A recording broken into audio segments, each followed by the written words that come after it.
Esse programa não é recomendado para menores de 16 anos.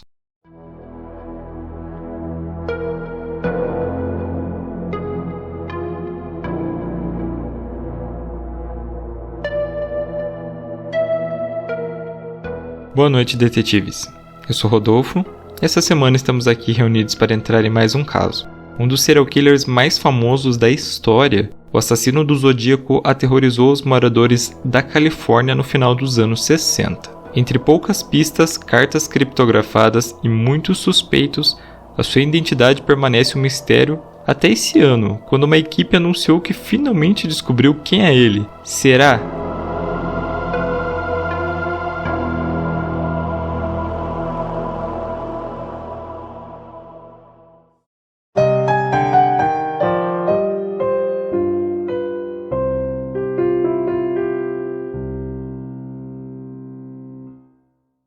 No dia 20 de dezembro de 1968, a Betty Lou Jensen, de 16 anos, e o David Arthur Faraday, de 17, eles estavam tendo seu primeiro encontro dentro de um carro parado perto do Lago Herman, na cidade de Benicia, na Califórnia. Esse local era conhecido como Lover's Lane, que é um ponto de encontro onde casais costumavam se encontrar. Não se sabe exatamente o que aconteceu, mas baseado nas evidências encontradas no local, acredita-se que pelo relato de algumas testemunhas que viram o carro do casal parado, em uma janela de alguns minutos, um outro carro estacionou próximo a eles e de lá saiu alguém armado e atirando. O assassino deu um tiro na cabeça do David, então a Betty começou a correr, mas ela recebeu 5 tiros pelas costas e o corpo dela foi encontrado a 28 metros do carro. Um pouco depois das 23 horas, uma moradora da região chamada Stella Borges encontrou os corpos e chamou a polícia. O departamento do xerife do condado de Solano investigou o crime, mas nenhuma pista foi encontrada. Apenas foi constatado que a arma do crime era uma pistola semiautomática calibre 22. A morte dos jovens chocou a pequena comunidade que não encontrava nenhum motivo para esse crime. Nesse momento, a figura do Zodíaco ainda não tinha aparecido, já que ele só assumiu a autoria desse crime um ano depois. A próxima vítima foi a Darlene Ferrin, de 22 anos. Ela trabalhava como garçonete em um restaurante na cidade de Vallejo e era bem conhecida pelo local. Na noite de 4 para 5 de julho de 1969, ela e o amigo, o Michael Magoo, eles estavam parados no estacionamento do Blue Rock Springs Park, quando um carro entrou também no estacionamento por volta da meia-noite, saiu e voltou 1 minuto depois. O motorista então saiu do outro carro, ele acendeu uma luz forte na direção dos olhos deles e atirou 5 vezes em direção ao carro. O assassino então ouviu os gemidos do Michael e atirou mais 2 vezes em cada um. Infelizmente, a Darlene faleceu assim que chegou no hospital, mas o Michael conseguiu sobreviver. À meia-noite e 40, um homem ligou para o departamento da polícia de Vallejo e disse que queria denunciar um homicídio. Se você for 1 milha a leste de Columbus Parkway, encontrará crianças em um carro marrom. Eles foram baleados com uma Luger 9mm. Eu também matei aquelas crianças no ano passado. Adeus. A ligação foi rastreada de um telefone público que ficava em um posto de gasolina, mas nenhuma outra pista foi encontrada.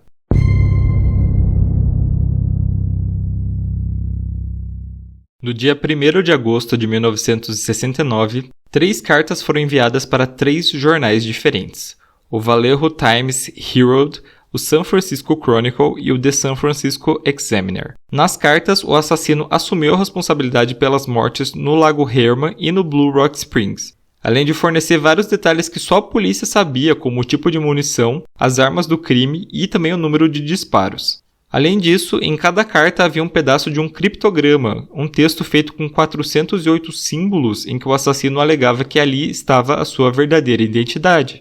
Ele exigia que tudo fosse publicado na primeira página de cada jornal ou ele mataria novamente na mesma semana.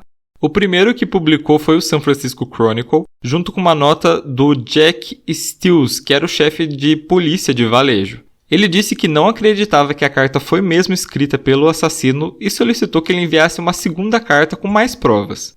Acontece que naquela semana realmente ninguém foi assassinado e as outras partes acabaram também sendo publicadas. No dia 7 de agosto, outra carta foi recebida no San Francisco Examiner e essa carta começava dizendo: "Prezado editor, aqui é o Zodíaco falando." Essa foi a primeira vez que ele se intitulou como Zodíaco. Essa carta era uma resposta ao pedido do Jack Stills e incluía mais detalhes sobre os assassinatos e uma mensagem dizendo que bastava a polícia decifrar o criptograma que ele seria pego. Então, após as publicações das partes do criptograma, o professor universitário Donald Hardin e a esposa dele, a Beth, moradores de Salinas, que também ficavam na Califórnia, decidiram tentar decifrar o código. No dia 8 de agosto de 69, depois de mais de 20 horas de muito trabalho, eles anunciaram que haviam conseguido decifrar o criptograma. E lá se lia: "Eu gosto de matar gente porque é tão divertido. É mais divertido que matar animais selvagens na floresta porque o homem é o animal mais perigoso de todos. Matar coisas me dá a experiência mais prazerosa, ainda melhor que ficar com uma garota. A melhor parte é que, quando eu morrer, eu irei renascer no paraíso e todos aqueles que eu matei se tornarão meus escravos. Eu não te darei meu nome porque você tentará me atrasar ou me impedir de colecionar escravos para o meu pós-vida." Os últimos 18 símbolos foram traduzidos com uma palavra assim indecifrável e até hoje ninguém sabe o que significa. E estava escrito EBORIETMETHH-PIT. E realmente não faz nenhum sentido. Para quebrar o código, o Donald e a Beth eles começaram pelo método de substituição homofônica. Eles presumiram que o assassino usaria o verbo kill, que é matar em inglês. O que ajudaria a identificar, por exemplo, o duplo L, que é bem comum na língua inglesa. Além disso, eles também supuseram que ele usaria algumas palavras como I, eu, e fun, diversão, o que já dava 5 letras diferentes para eles irem tentando. Depois eles passaram a usar a análise de frequência, então foram determinados quais símbolos foram os mais usados e foram comparados então com as letras mais usadas no inglês. A partir disso eles começaram a tentar substituir os símbolos pelas letras até encontrar uma combinação que fizesse sentido. E mesmo com o Donald tendo experiência em quebrar códigos, o processo foi bem trabalhoso porque havia mais de um símbolo para algumas letras e tinha vários erros de ortografia e também não tinha pontuação.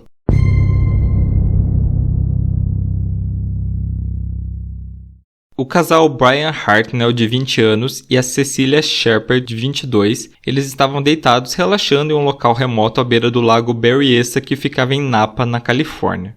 De repente, um homem se aproximou deles, e esse homem ele estava usando um traje preto com luvas, óculos de sol e uma espécie de capuz sobre o rosto. No meio do seu peito havia um símbolo, um círculo com uma cruz no meio, desenhado em branco. Esse homem era alto e tinha um porte bem grande. Os jovens se assustaram quando viram ele chegando, já que ele estava armado, e ele alegou que estava fugindo da prisão e só queria o dinheiro e o carro dele. Então o Brian entregou a carteira e as chaves do carro para ele. Ele então falou para Cecília amarrar o Brian usando um pedaço de corda de varal e depois ele mesmo amarrou ela. E depois dele verificar bem as amarras, ele simplesmente começou a esfaquear o casal. O Brian e a Cecília levaram 6 e 10 facadas, respectivamente. Algum tempo depois, um pescador próximo ouviu o casal gritando, então alertou os guardas florestais que chamaram socorro. O problema foi que a ambulância demorou quase 1 hora para conseguir chegar no local e os dois foram levados para o hospital já em estado crítico. O Brian conseguiu sobreviver, mas infelizmente a Cecília faleceu 48 horas depois. Pouco mais de 1 hora após o ataque, o departamento da polícia de Napa recebeu uma ligação de um homem que assumiu a responsabilidade pelo ataque. Essa ligação foi rastreada para uma cabine telefônica que ficava no centro de Napa, e lá foram recolhidas impressões digitais. Os delegados do departamento do xerife do condado de Napa foram até o local do crime e descobriram uma mensagem escrita na porta do carro do casal, que continha as datas dos 2 primeiros ataques e também desse ataque, além do mesmo símbolo que ele tinha desenhado na roupa. Foram colhidos rastros de pneus, pegadas, relatos de testemunhas que viram um homem estranho rondando a área, além do testemunho do Brian, claro, mas a investigação infelizmente não conseguiu prosseguir.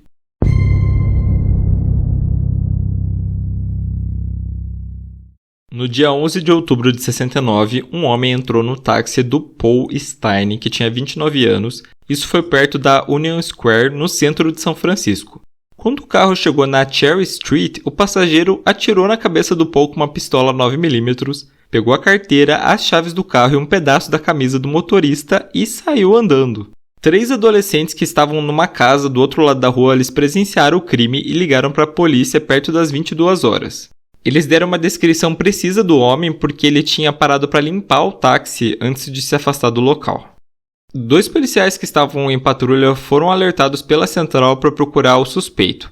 Acontece que numa cena, gente, digna de Todo Mundo Odeia o Chris, eles foram informados para procurar um homem negro e o suspeito do assassinato do Paul era branco. Por causa disso, os policiais viram o suspeito caminhando e não sabiam que era ele. Posteriormente, um deles descreveu o suspeito como um homem branco entre 35 e 45 anos, mais ou menos 1,78 de altura e cabelo bem curto. As testemunhas da festa foram interrogadas e foi criado o famoso retrato falado do assassino. Mais de 2.500 pessoas entraram na lista de suspeitos com o retrato falado, mas todos foram descartados. E a morte do Paul é a última morte confirmada que é atribuída ao Zodíaco.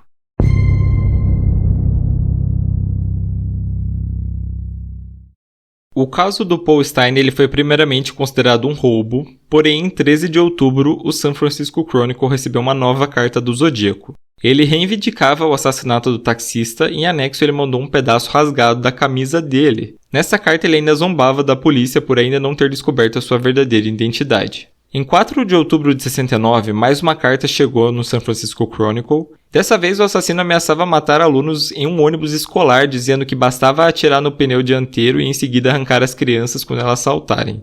No dia 20 de outubro, alguém alegando que era o Zodíaco ligou para o departamento da polícia de Oakland, exigindo falar com um advogado e que ele deveria ir até o programa AM San Francisco, que era apresentado pelo Jim Dunbar. O suspeito, então, ele ligou para o programa e conseguiu conversar com o apresentador e também com o advogado Melvin Belli, que era bem famoso ali na região. E ele disse que tinha vários problemas internos e que tinha medo de ser mandado para a câmara de gás, que era o método usado na pena de morte no estado da Califórnia naquela época. O Melvin marcou um encontro com ele do lado de fora de uma loja na Mission Street, em Dale City, mas ninguém apareceu. E aí, posteriormente, a ligação foi rastreada até um hospital psiquiátrico e ficou comprovado que a pessoa que ligou era um paciente que não poderia ser o Zodíaco.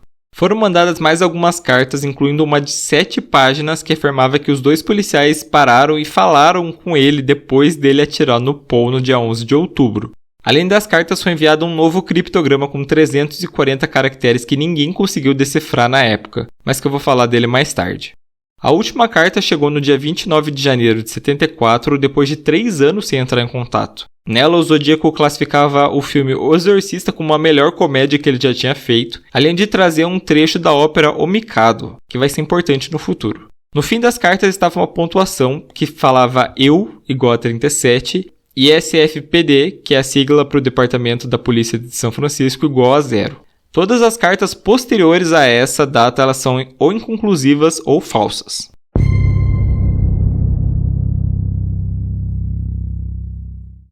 Agora eu vou falar para vocês um pouco sobre outras possíveis vítimas do Zodíaco. Como eu falei anteriormente, a contagem oficial de vítimas ficou em 5 mortos e 2 feridos, porém nas cartas ele alegava que tinha matado 37 pessoas. Então a polícia investigou uma série de outros crimes que poderiam ser vítimas do Zodíaco. O primeiro caso é do Robert Domingos e da Linda Edwards, em Santa Bárbara, no sul da Califórnia.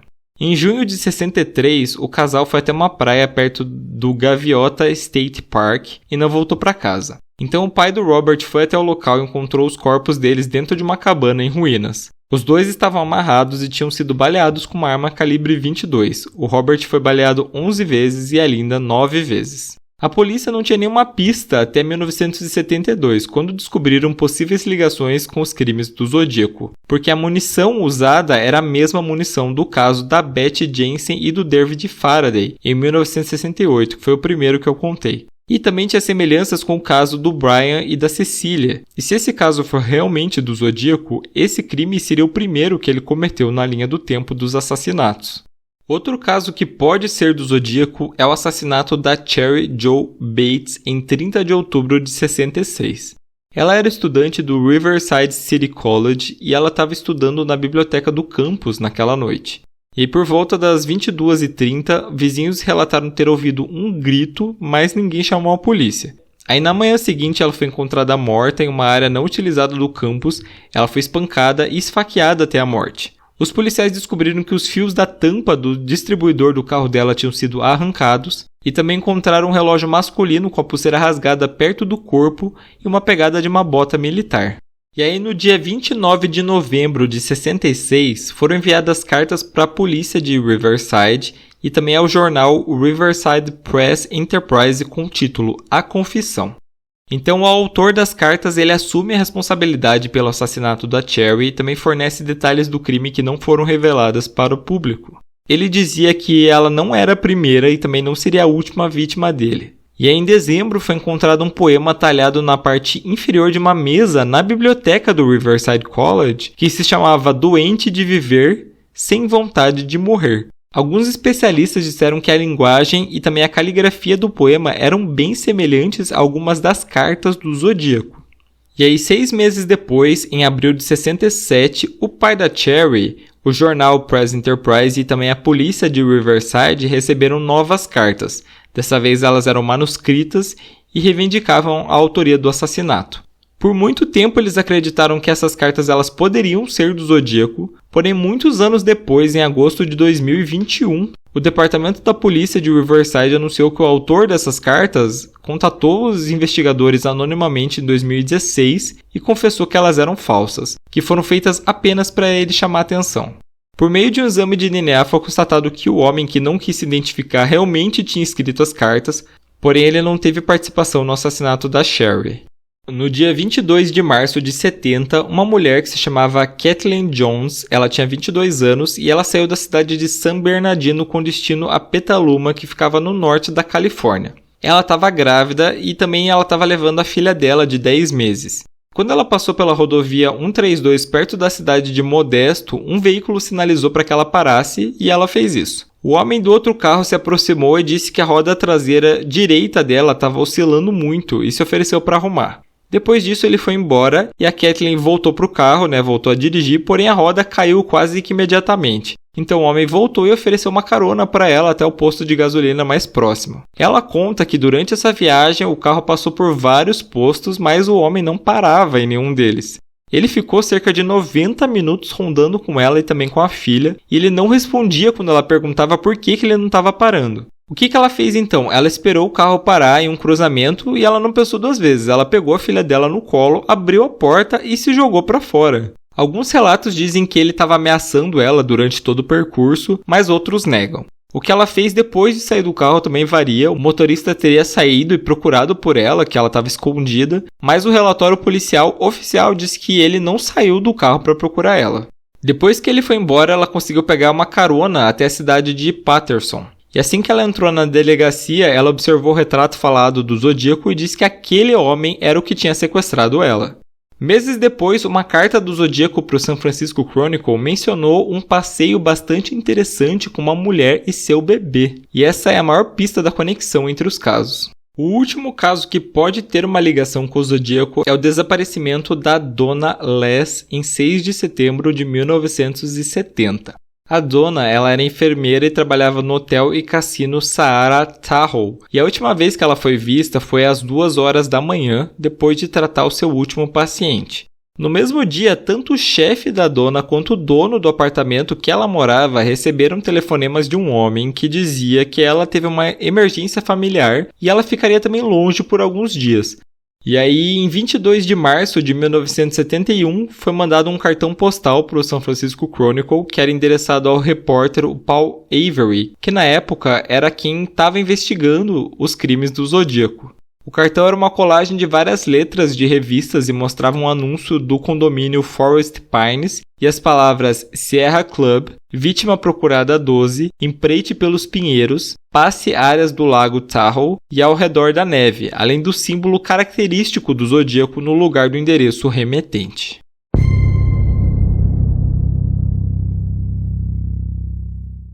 Vocês lembram do criptograma que ficou por muito tempo indecifrável? Acontece que em dezembro de 2020 ele foi finalmente decodificado por um grupo internacional de pesquisadores entusiastas em cifras, encabeçados por um engenheiro de software, um matemático e um programador.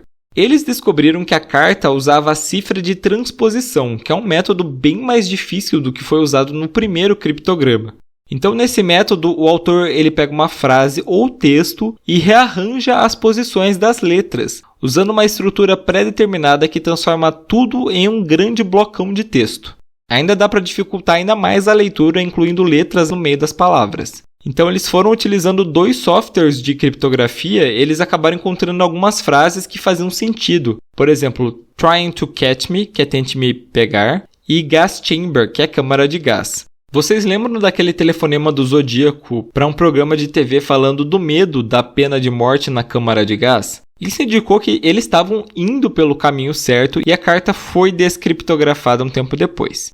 E ela falava isso: esperam que estejam se divertindo ao tentar me pegar. Não era eu no programa de TV. Isso levanta um ponto sobre mim. Não tenho medo da Câmara de Gás porque vou para o paraíso em breve, porque agora tenho escravos suficientes para trabalharem para mim. Onde todos os outros não têm nada enquanto alcançam o paraíso, então eles têm medo da morte. Não tenho medo porque sei que minha nova vida será fácil no paraíso morte. O FBI lançou uma nota dizendo que teve conhecimento de que a cifra ela foi decodificada e que as investigações do caso do Zodíaco ainda continuavam abertas.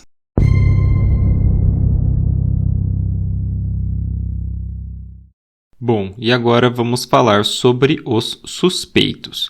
Como eu falei para vocês, tiveram muitos suspeitos, mais de 2.500 segundo uma lista do FBI. Mas eu trouxe aqui para vocês os 5 mais relevantes e vocês vão entender por quê. O primeiro deles é o Arthur Lee Allen. E para falar do Arthur, a gente precisa falar do Robert Gray Smith, que era o jornalista que foi um dos mais importantes na investigação sobre o caso. O Robert ele trabalhava como cartunista para o San Francisco Chronicle em 1969, quando o caso estava ganhando destaque. E ele ficou muito obcecado pelo caso e passou anos investigando por conta própria. Segundo ele, a verdadeira identidade do Zodíaco era o Arthur Lee Allen, que na época do caso tinha 36 anos. O Arthur não tinha um bom histórico. Em 58, ele foi dispensado da Marinha por mau comportamento e em 68, ele foi demitido do trabalho dele como professor por acusações de ter molestado crianças.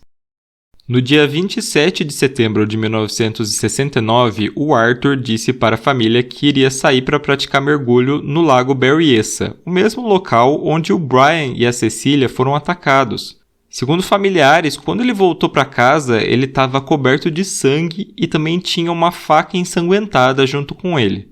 Em 1971, um amigo do Arthur chamado Donald Cheney, ele disse à polícia que ele havia expressado um desejo de matar pessoas. Ele se auto-intitulava Zodíaco e queria colocar uma lanterna junto com uma arma de fogo para visibilidade à noite, parecido com o que aconteceu no caso da Darlene Ferrin. A maior coincidência talvez fosse a de que o Arthur usava um relógio da marca Zodíaco, cujo símbolo era o mesmo utilizado pelo assassino. Outras pistas sobre o Arthur incluíam: ele morava em Vallejo, que era próximo aos locais dos 2 primeiros ataques. Ele tirou uma licença médica em 1º de novembro de 1966, um dia antes do assassinato da Sherry.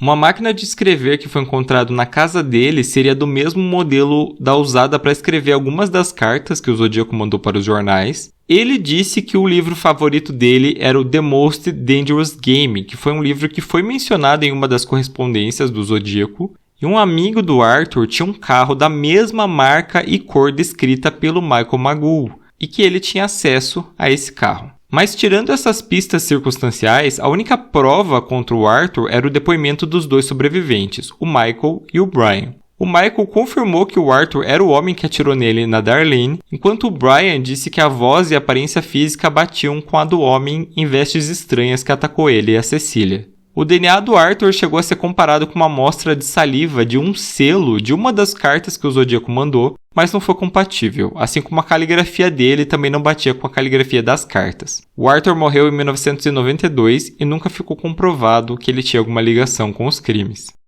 O próximo suspeito que a gente vai falar é o Richard Galkowski, que assim como o Arthur, ele também era militar. Ele serviu no exército na década de 50. Isso poderia ter dado a ele alguns conhecimentos importantes que a polícia acreditava que o Zodíaco tinha. Depois que ele saiu do exército, ele passou a trabalhar como jornalista. Inclusive, ele cometeu uma infração de propósito em outubro de 65 para poder ser preso e escrever um artigo sobre como era uma prisão na perspectiva de alguém lá de dentro. Vocês lembram da ligação que o suspeito fez após o ataque a Darlene e ao Michael? A Nancy Slover, que era a despachante policial que atendeu essa ligação, ela disse, depois de ouvir uma gravação com a voz do Richard, que era a mesma voz do assassino. O Richard usava algumas abreviações como Geek e Geek no lugar do sobrenome dele para os artigos que ele publicou em 69. Em um dos criptogramas, o Zodíaco usou a palavra Gaik, que foi interpretado como uma outra forma abreviada do sobrenome do Richard. Entretanto, a caligrafia dele e das cartas foram comparadas, mas o resultado foi negativo. O Richard trabalhou por anos em um jornal chamado Good Times, que era conhecido pela política da contracultura radical e também a favor da violência contra a polícia. E na redação do jornal, as quartas-feiras eram reservadas para os dias de produção, ou seja, o momento em que todos estavam trabalhando mais. E das cartas enviadas pelo Zodíaco, nenhuma foi em uma quarta-feira, o que poderia indicar que o assassino não conseguia escrever nas quartas-feiras porque ele estava muito ocupado. A residência do Paul Stine era perto da redação do Good Times. Não se tem certeza se o Richard e o Paul se conheciam antes do crime, porém a irmã da vítima disse que o jornalista foi ao funeral do Paul. Durante 3 anos, o Richard ficou internado no Hospital Mount Zion de São Francisco, no mesmo período que as cartas pararam, e ele faleceu no dia 30 de abril de 2004, vítima de um câncer. O terceiro suspeito que a gente vai falar aqui é o Lawrence Keane, que nasceu em Nova York em 1924. Em 1962, ele sofreu uma lesão cerebral grave por causa de um acidente de carro. E essa lesão foi tão séria que comprometeu a capacidade dele de controlar a raiva. Também nos anos 60 ele foi preso acusado de voyeurismo e de peregrinação. A irmã da Darlene, no caso do Blue Rock Springs, disse que o Lawrence estava sim perseguindo a irmã meses antes dela ser assassinada.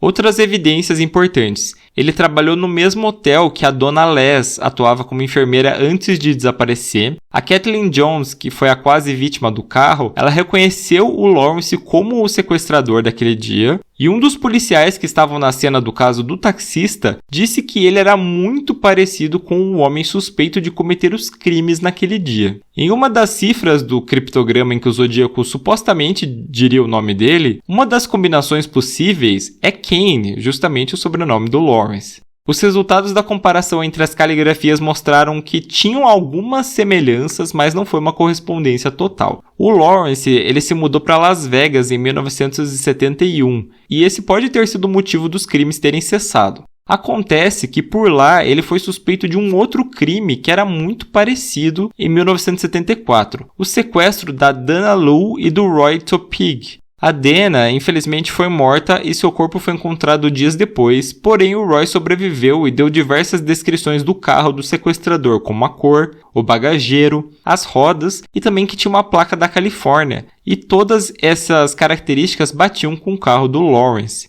A semelhança do caso da Kathleen Jones foi tanta que isso chegou até a ser noticiado em alguns jornais locais.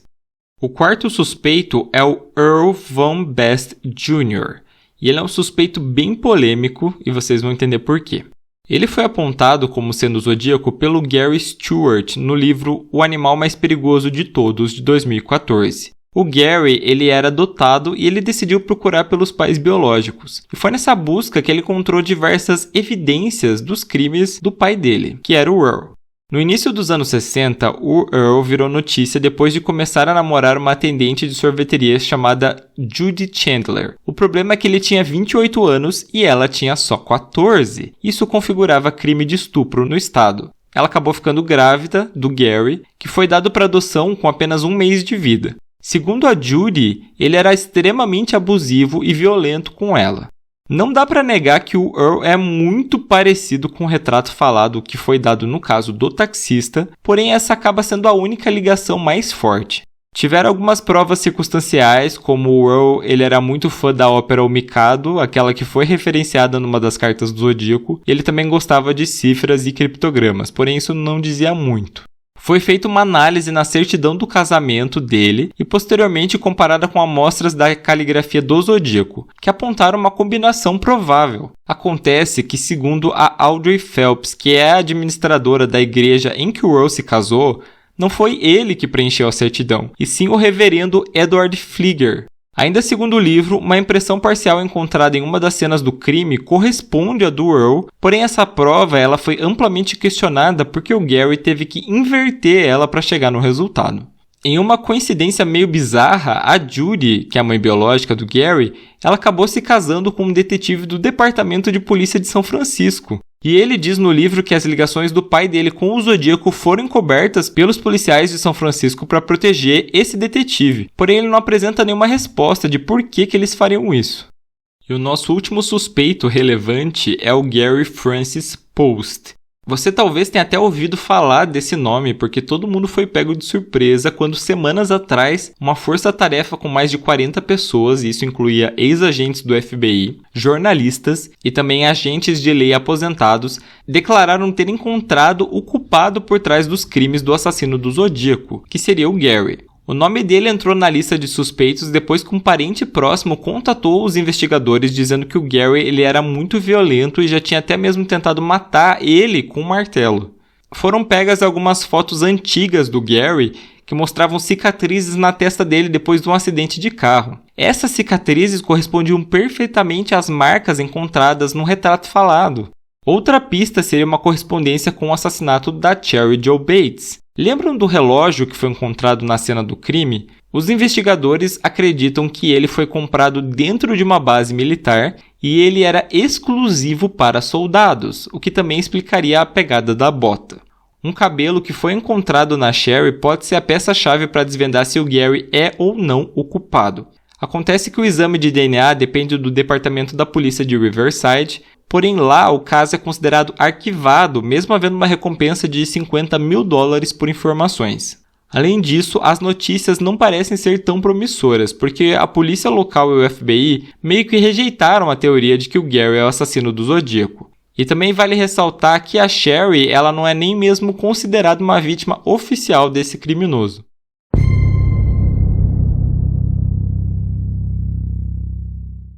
Bom, vocês já sabem que o caso nunca foi resolvido, porém ele gerou algumas consequências. Em 2007 saiu o filme Zodíaco, que é dirigido pelo David Fincher e é baseado no livro do Robert Graysmith. O filme mostra como que foi a caçada no final dos anos 60 pelo olhar da polícia e também dos jornalistas, e ele foca no Arthur como o principal e único suspeito no caso. Vamos lembrar que o Graysmith considerava que o Arthur era sim o assassino do Zodíaco. O filme tinha o Jake Gyllenhaal, o Robert Downey Jr. e também o Mark Ruffalo. E essa mística por trás da figura do Zodíaco é tão grande que ele inspirou muitas músicas sobre os crimes dele, de bandas como Macabre, Atmosphere e Machine Head. Ele também foi referenciado diversas vezes em seriados como Millennium, Nash Briggs, Criminal Minds, American Horror Story e até Riverdale. No ano passado foi lançado um jogo chamado This is the Zodiac Speaking, onde o jogador assume o papel de um sobrevivente do assassino que parte em busca de descobrir a sua identidade. Sobre o filme, eu posso falar que é um filme que eu já assisti mais de uma vez e eu gosto bastante. Já sobre o jogo eu não posso dizer muito porque eu não joguei, porém das reviews que eu li rapidamente dizem que não é um jogo muito bom, então jogue aí por sua conta e risco.